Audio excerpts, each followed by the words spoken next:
in this part we will talk about the transportation across plasma membrane. The transportation across the plasma membrane is of two types. First one is passive movement and active movement. Subscribe कीजिए हमारे channel को और bell icon को दबाइए हमारी latest video सबसे पहले देखने के लिए। Transport across plasma membrane. So the mode of transportation is of two types.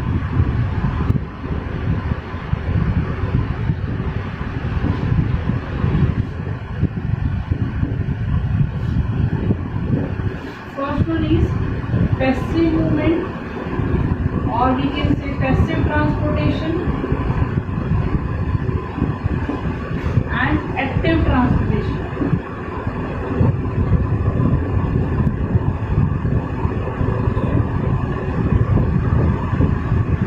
Let's see the difference between active and passive transportation.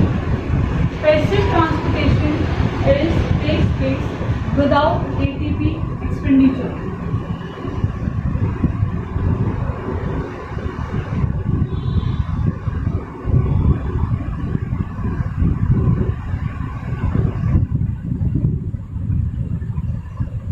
It takes place by the help of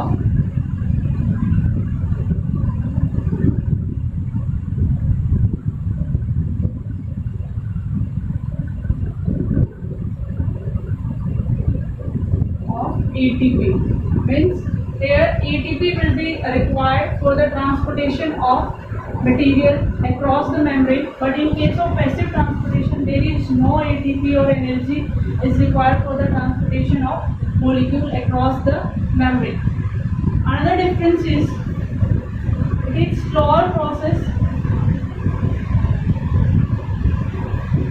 and this one is faster. As this process doesn't depend on the energy, or means here the transportation of molecule takes place according to the concentration gradient, and this is the slower process, and active transport is the faster process as compared to passive transport. Let's explain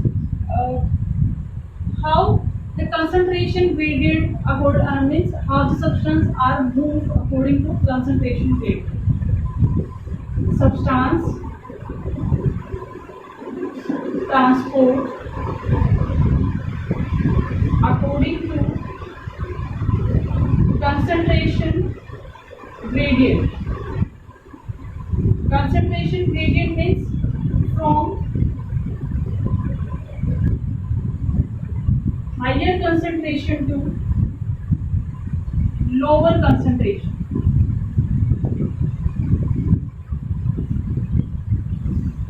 means यहाँ पर क्या होता है कि जो substances की जो movement है वो अकॉर्डिंग टू कंसंट्रेशन ग्रेडियंट होती है. Means from higher concentration of substances to lower concentration of that molecules are transported across the membrane. Let's see many example. एक यहाँ पर एक जो मेम्ब्रेन है उसके आउटसाइड साइड पे 100 मॉलिक्यूल हैं और यहाँ पर कुछ भी नहीं. ठीक है, तो जो ट्रांसपोर्टेशन है वो कहाँ से, हमने क्या बात करी, हायर टू लोअर कंसंट्रेशन. तो यहाँ पर नंबर ऑफ सब्सटेंस 100 है, यहाँ पर 0. तो मूवमेंट कहाँ से कहाँ होगा, इस तरफ. कब तक, जब तक कि इक्विलिब्रियम अटेन नहीं हो जाता. मतलब कि मेम्ब्रेन के इस तरफ भी 50 मॉलिक्यूल हैं और इस तरफ भी 50 मॉलिक्यूल हैं. This situation is known as equilibrium. Means outside the membrane and inside the membrane the number of molecule of a particular substance is equal. That is called equilibrium.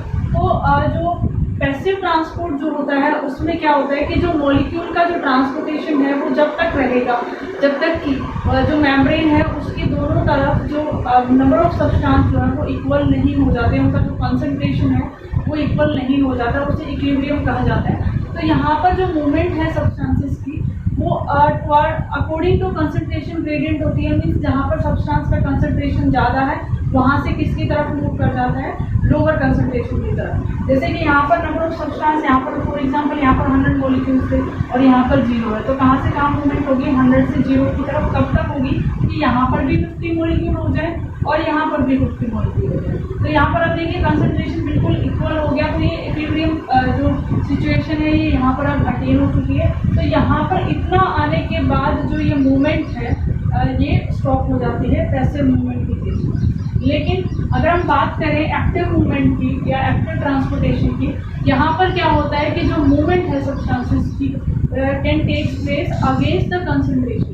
Means वहाँ पर concentration, हम क्या बात करें, according to concentration means higher to lower concentration. Against the concentration means it can takes place from lower concentration to higher concentration also, because it takes place by the help of energy। देखिए यहाँ पर हम example देखते हैं। For example यहाँ पर 100 molecule थे, ये ट्रांसपोर्ट हुए यहाँ पर 50 हो गए। तो 50 होने के बाद हमें क्या है कि पैसिव ट्रांसपोर्ट के केस में क्या होता है कि जो मॉलिक्यूल है जैसे ही यहाँ से यहाँ 50 ट्रांसपोर्ट हो जाते हैं, तो यहाँ पर बच गए 50 और यहाँ पर 50, तो ये क्या होता है, ये स्टॉप हो जाता है, जैसे कि हम पैसिव ट्रांसपोर्ट की बात करते हैं।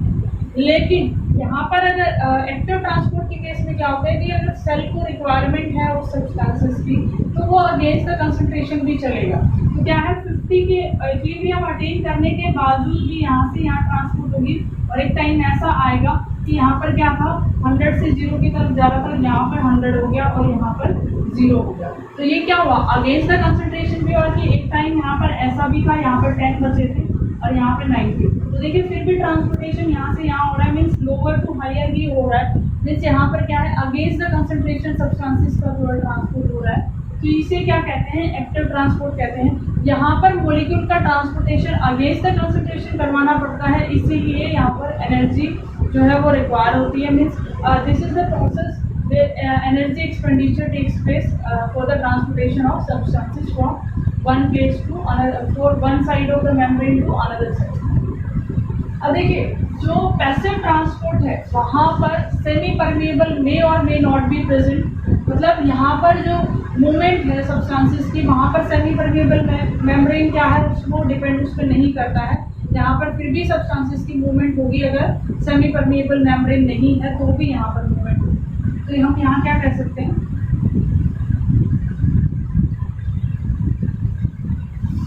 सेमी परमेबल मेम्ब्रेन मे और मे नॉट प्रेजेंट।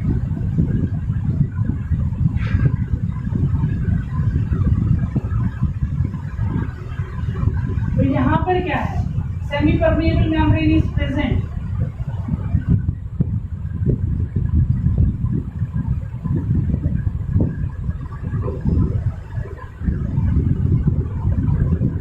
ये जो मूवमेंट है सब्सटेंसेस की, ये स्पेशल प्रोटीन के थ्रू होती है। अगेंस्ट द कंसंट्रेशन जब हमें ट्रांसपोर्ट कराना होता है तो वो स्पेशल प्रोटीन की रिक्वायरमेंट होती है जो कि प्लाज्मा मेम्ब्रेन में प्रेजेंट होते हैं। तो यहाँ पर जो मेम्ब्रेन है वो होना जरूरी है, लेकिन डिफ्यूजन के प्रोसेस, सॉरी ये जो पैसिव ट्रांसपोर्ट जो है यहाँ पर कोई ज़रूरी नहीं है कि सेमी परमेबल होना ही ज़रूरी है, अगर नहीं भी होगी तो भी काम चल जाएगा। लेकिन यहाँ पर नेसेसरी है for the transportation of, for the active transportation of substance. यहाँ पर एक डिफरेंस और है कि जो पैसिव ट्रांसपोर्ट है उसके ऊपर टेम्परेचर और ऑक्सीजन और मेटाबॉलिक जो इनहिबिटर है उसका कोई भी जो है इफेक्ट नहीं होता। कि मतलब जहाँ पर जो ट्रांसपोर्टेशन हो रही है सब्सटेंसेस की, वहाँ पर अगर लो टेम्परेचर हो जाता है तो भी पैसिव ट्रांसपोर्ट होगी ही नहीं, जब तक कि इक्विलिब्रियम अटेन नहीं हो जाता वो ट्रांसपोर्ट होते रहेंगे। लेकिन एक्टिव ट्रांसपोर्ट का केस क्या है कि it is affected by low temperature and oxygen and also by metabolic inhibitor. Inhibitor means ऐसे सब्सटेंस जो कि रिएक्शन की स्पीड को स्लो कर देते हैं, उन सब्सटेंसेस को, बायोलॉजिकल रिएक्शंस हो चाहे वो केमिकल रिएक्शन हो। इनहिबिटर का मतलब होता है कि स्टॉप कर देना या रिटार्ड करना जो स्पीड है रिएक्शन की उसकी। तो यहाँ पर क्या है, not affected by low temperature and absence of oxygen and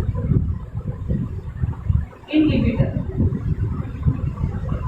It is not affected by these three factors, but it is affected by low temperature affected by low temperature, absence of oxygen and inhibitor. कि अगर low temperature होगा तब भी जो active transport है वो affect होगा, means ये रुक सकता है या स्लो हो सकता है। अगर एब्सेंस ऑफ ऑक्सीजन है तो भी ये अफेक्ट होगा, और कोई इनहिबिटर है उस रिएक्शन को रोकने के लिए, उससे भी ये अफेक्ट हो सकता है, क्योंकि ये जो ट्रांसपोर्टेशन जो है वो स्पेसिफिक प्रोटीन की हेल्प से होता है, और प्रोटीन जो है वो टेम्परेचर से भी अफेक्ट होते हैं, ऑक्सीजन से भी अफेक्ट होते हैं, और कुछ इनहिबिटर जो हैं उनसे भी अफेक्ट होते हैं। इसीलिए जो एक्टिव ट्रांसपोर्ट है तो उसमें ये तीनों फैक्टर जो है वो अफेक्ट करते हैं।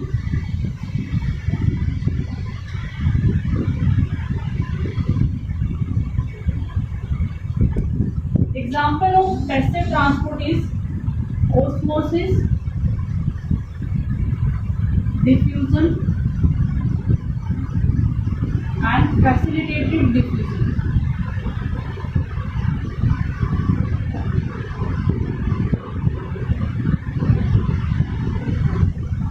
These are the example of passive transport, and example of active transport is calcium, potassium pump. Calcium अकेला पंप क्या है, कुछ चैनल्स होते हैं उनके थ्रू जो है कैल्शियम और पोटेशियम का जो है ट्रांसपोर्टेशन होता है। अकेला कैल्शियम पंप भी होता है, अकेला पोटेशियम पंप भी होता है, और sodium pump, endocytosis, exocytosis. These are the example of active transport, and osmosis, diffusion and facilitated diffusion are the example of passive transport. Means देखिए एक बहुत कॉमन मीन्स जो बेसिक डिफरेंस जो है एक्टिव ट्रांसपोर्ट और पैसिव ट्रांसपोर्ट का ये है कि जो पैसिव ट्रांसपोर्ट जो है उसमें एनर्जी रिक्वायरमेंट नहीं होता मॉलिक्यूल ट्रांसपोर्टेशन के लिए, लेकिन जो एक्टिव ट्रांसपोर्ट है वहाँ पर एनर्जी की रिक्वायरमेंट होगी, means it takes place by the expenditure of ATP molecule. तो ये क्या यहाँ पर क्या होता है, अगेंस्ट द कंसंट्रेशन मॉलिक्यूल का ट्रांसपोर्ट होता है, इसीलिए यहाँ पर एनर्जी रिक्वायरमेंट जो है वो होती है। तो ये दो दिन जो है बेसिक डिफरेंस है जो कि पैसिव ट्रांसपोर्ट और एक्टिव ट्रांसपोर्ट को अलग करते हैं, and these are the examples of passive and active transportation. In the next video we'll talk about the example of passive transport. The first one is osmosis. Students, if these videos are helping you in clearing your concept, then please keep share and subscribe my channel.